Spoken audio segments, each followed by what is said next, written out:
Hello my dear NDA student. NDA आज हम लोग जो है अपना स्टैटिस्टिक्स का नेक्स्ट जो बचा हुआ पार्ट था वो भी कंप्लीट कर लेंगे। तो स्टैटिस्टिक्स में एक हम लोग नया टॉपिक देख लेते हैं स्टैटिस्टिक्स। इसमें हम लोग कोरिलेशन और रिग्रेशन देख लेते हैं आज का। कोरिलेशन कोरिलेशन एंड रिग्रेशन, ये इसलिए देख लो कि मतलब जो है कुछ क्वेश्चन जो इसके आएंगे, एक 3 क्वेश्चन के अप्रॉक्सीमेट आते हैं, तो पेपर में अगर आए तो आप लोग डील कर सको। इसके लिए हम लोग आज कोरिलेशन रिग्रेशन का देख लेते हैं, ठीक है। तो हमारे पास में वो जो क्वेश्चन जो एक्स और वाई वेरिएबल में होंगे, ऐसे करके डेटा बना रहेगा और उसमें लिखा रहेगा 10, 8, 6, 5, इधर लिखा रहा 2, 3, 4, 5। तो स्टैटिस्टिक्स का है। तो देखो इसमें एक जो है ये इंक्रीजिंग ऑर्डर में है और ये डिक्रीजिंग ऑर्डर में है ना। ये डिक्रीजिंग में है, ये इंक्रीजिंग में है।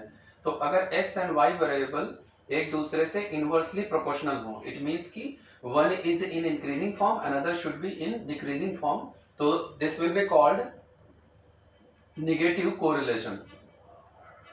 negative correlation, पहले हम लोग कोरिलेशन टॉपिक पढ़ेंगे, फिर उसके बाद में रिग्रेशन देखेंगे। तो कोरिलेशन में हमारे पास में नेगेटिव कोरिलेशन का मतलब ये रह गया कि दोनों ही एक दूसरे से इनवर्सली प्रोपोर्शनल होते हैं। फिर इसके बाद में अगर x एंड y में हमारे पास दोनों ही क्वांटिटी, जैसे ये 10, 20, 30, 5, 10, 15, यानी कि मतलब both are directly proportional to each other, तो इनके बीच में जो भी कोरिलेशन लगेगा उसे पॉजिटिव कोरिलेशन कहेंगे। Positive correlation. तो पेपर में क्या होता है, जैसे अपवर्ड रेजिंग राइटवर्ड शिफ्ट कर, ऐसे बनाया मैंने, इसको ऐसे बना देगा, देखो अपवर्ड रेजिंग राइटवर्ड शिफ्ट कर, तो इसे पॉजिटिव कोरिलेशन का कर्व बोलते हैं।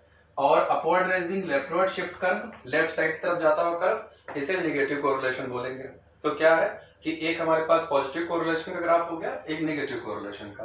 अब एक और आते हैं, जीरो कोरिलेशन पर चलते हैं। जीरो कोरिलेशन, अगर हमारे पास में जो x और y वेरिएबल हैं, x और y, ठीक है, उसमें 10, 20, 5, 2, 1, यानी अचानक इंक्रीज हो रहा था, कभी कहीं डिक्रीज हो जाए, ठीक है। इस तरह इसमें 2, 3, फिर 4 और 1, 2, तो x and y do not have any relation between them, तो they are called zero correlation, इनको बोलते हैं, ठीक है। तो इस कोरिलेशन टॉपिक में मैं आप लोगों को r निकालना सिखाऊंगा। तो r की वैल्यू सॉल्व करके हमेशा -1 से +1 के बीच में आती है, ठीक है। और इस r को फाइंड आउट करने के लिए ही हम लोग ये चैप्टर पढ़ रहे हैं, नाम इसका कोरिलेशन है, ठीक है। तो अब जरा आइए r का फॉर्मूला देख लेते हैं एक बार। वीडियो को पॉज करके जो भी ग्राफ पेपर जो जैसा है देख लेना, एक बार क्लियर कर लेना। r का फॉर्मूला होता है covariance x and y upon sigma x sigma y। इसमें क्या है कि कोवेरियंस का एकदम बिल्कुल नया फॉर्मूला रहेगा।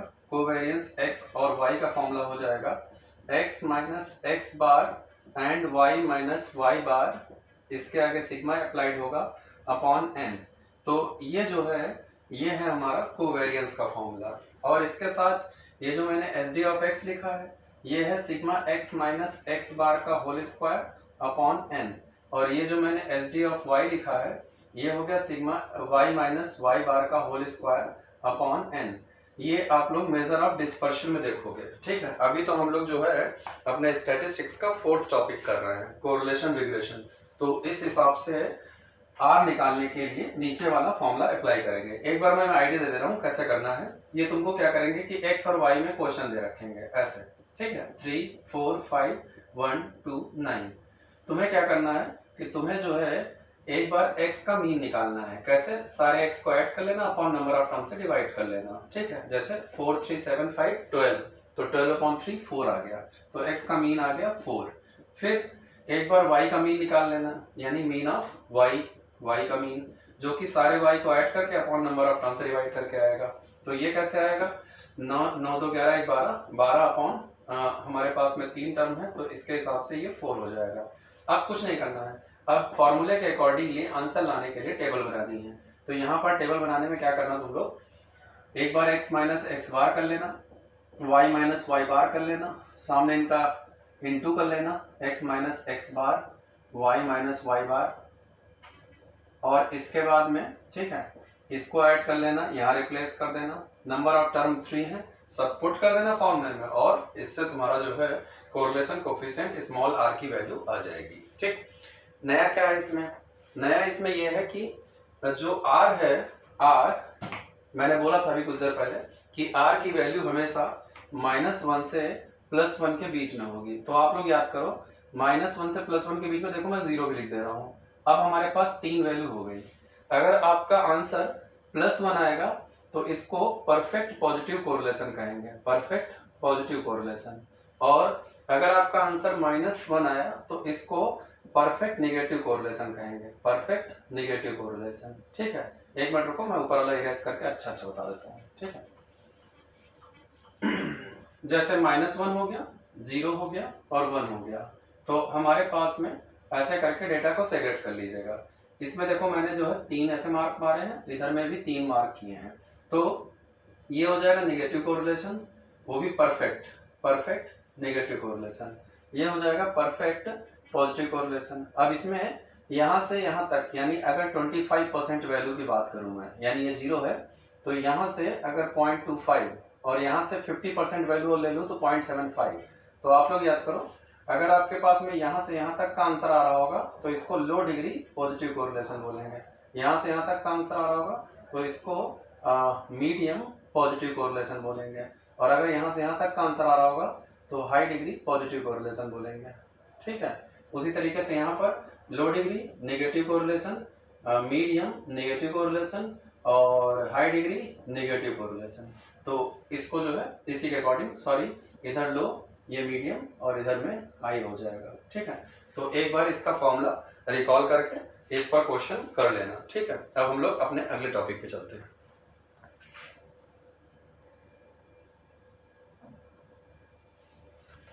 अब हम अपने अगले टॉपिक रिग्रेशन पे आ जाते हैं। रिग्रेशन में हमारे पास दो तरीके की रिग्रेशन इक्वेशन है। एक है regression equation x on y और एक है regression equation y on x। अब दोनों के फॉर्मूले याद करने पड़ेंगे पहले तो x ऑन y का फॉर्मूला रहेगा x minus x bar is equals to r sigma x upon sigma y bracket y minus y bar. ठीक है, यहाँ पर फॉर्मूला रहेगा y minus y bar is equals to r sigma y upon sigma x और bracket में x minus x bar. अब इसमें कई कंटेंट है जो आप लोगों को नहीं पता है तो वो देख लीजिएगा। जैसे मान लो इसमें जो x बार है वो मीन ऑफ x है, y बार है ये मीन ऑफ y है, सिग्मा x ये एसडी ऑफ x है, सिग्मा y ये एसडी ऑफ y है, फिर r वही जो मैंने अभी आप लोगों को कोरिलेशन बताया वो है कोरिलेशन। ठीक है, फिर इसी में ही ये, इसके अलावा मैं बता दूं वेरिएंस होता है। वेरिएंस अगर केवल मैं सामने सिग्मा स्क्वायर लिखता है x तो ये वेरिएंस हो जाता। फिर वेरिएंस ऑफ y की अगर बात करता तो सिग्मा स्क्वायर y होता है। ठीक है, तो हमारे पास में क्वेश्चन पेपर में इन दो इक्वेशन पर बेस्ड क्वेश्चन पूछने के लिए पहले थोड़ा सा थ्योरी और रिकॉल कर ली जाए। सीखो आप लोग। अगर इस कंटेंट की बात करें तो इसको ये लोग बी एक्स ऑन वाई बोलते हैं, यानी बी एक्स ऑन वाई को बोला जाता है regression coefficient x on y, x on y, यानी इसका नाम हो गया r sigma x upon sigma y, ये बी एक्स ऑन वाई हो गया। ठीक, एक हो गया। इसी तरह बी वाई ऑन एक्स है नीचे वाला ये कंटेंट, ये बी वाई ऑन एक्स है, इसको बोलते हैं regression coefficient b y on x को r sigma y upon sigma x. तो आप लोग क्या करोगे, अगर इन दोनों को इंटू करोगे तो b x on y b y on x और इज इक्वल्स टू, देखो ये कैंसिल हो जाएगा तो आर स्क्वायर। तो एक तो मोस्ट इंपॉर्टेंट आप लोग ये याद कर लो, पेपर में पूछा जाता है कि ये रिग्रेशन कोफिशिएंट है तो रिग्रेशन कोफिशिएंट का ज्योमेट्रिक मीन कोरिलेशन कोफिशिएंट के बराबर होता है, ऐसे यानी रट लो कोरिलेशन कोफिशिएंट जो मैंने अभी पीछे पढ़ाया था आर, ये geometric mean of regression coefficient x on y और y ऑन x के मल्टीप्लाई के बराबर होता है। एक आंसर हो गया। ठीक, दूसरा बी एक्स ऑन वाई और बी वाई ऑन एक्स की प्रॉपर्टी देख लो तुम लोग, ये भी इंपॉर्टेंट है। अगर इसकी वैल्यू 1 से मोर हुई तो इसकी वैल्यू 1 से लेस होनी पड़ेगी, ऐसा प्रॉपर्टी है। ठीक है, दूसरी बात पहली, दूसरी बी एक्स ऑन वाई और बी वाई ऑन एक्स दोनों के साइन, ठीक है, ये साइन सेम होने चाहिए, सेम, यानी इसको बोलेगा पेपर में लिख कर आएगा होमोजीनियस। तुम लोगों के एनडीए के पेपर में कई बार में ये सारे क्वेश्चन पूछे गए हैं, जैसे ये वाला है ये मोस्ट इंपॉर्टेंट है, ठीक है, और जैसे ये मैंने ऊपर बताया ये मोस्ट इंपॉर्टेंट है, तो ये पेपर में पूछा ही जाता है एज अ प्रॉपर्टी। तो इसके लिए 2-3 क्वेश्चन के लिए प्रिपेयर रहो इसमें, है ना, ठीक है।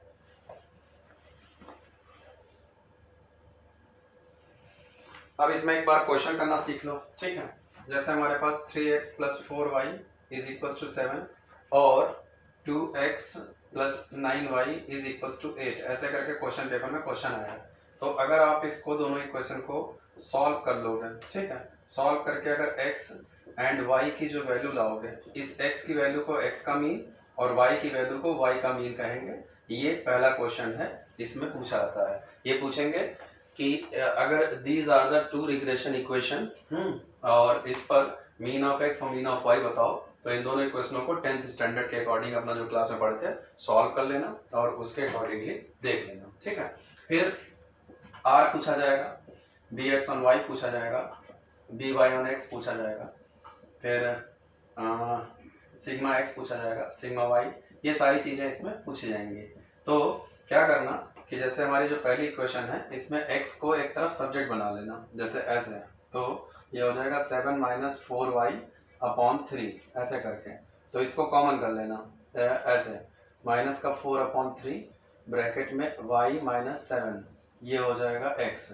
तो बस इस तरीके से यहाँ जो बचेगा इसी को बोलते हैं bx ऑन y। तो तुम लोग फॉर्मूला याद कर लो, bx ऑन y का फॉर्मूला रहेगा यहाँ से coefficient of y upon coefficient of x, ये रहेगा bx ऑन y का फॉर्मूला।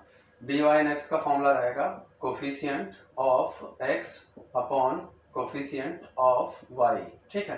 तो इस तरीके से ये जो मैंने बोर्ड पे बताया, या तो bx on y by on x है ना, ये पूछेगा।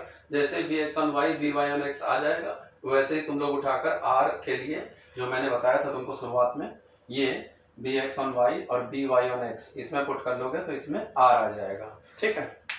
तो आज के लिए इतना ही। एक बार स्टैटिस्टिक्स क्वेश्चन कर लेना, कल की हम अपनी क्लास में इस पर और क्वेश्चन डिस्कस करेंगे, ठीक है। और डाउट हो आप लोगों को तो एक बार मेरे से क्लियर कर लीजिएगा, और जिन स्टूडेंट का डाउट मैं अभी तक नहीं बता पाया हूँ तो उसको मैं आज में सॉल्यूशन में है ना बता दूंगा, ठीक है। Thank you.